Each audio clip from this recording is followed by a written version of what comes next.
দেশে থাকতে স্বপ্ন দেখতাম ইউরোপ যাব, যার নাম প্রবাস।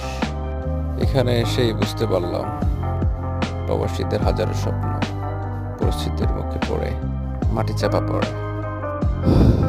নিজে সর্বোচ্চ শেষ করে প্রবাসে এসে পরিস্থিতির সাথে খাপ খাইয়ে নিজেকে মানিয়ে চলে। দিশেহারা হাজারো প্রবাসী স্বপ্ন দেখি আমি প্রিয় মাতৃভূমি, মা বাবা হারা ভাই বোন। যদি না থাকে বৈধতা, অনিশ্চিত আপনার জীবনযাত্রা, মনে পড়ে প্রিয় মাতৃভূমি কোথায় হারিয়ে গেছে সেই সব সোনালি দিন। সকাল নাই রাত সাফল্যর ছোঁয়া পেতে হারিয়ে যায় হাজারো প্রবাসী। বৈচিত্র্যময় জীবন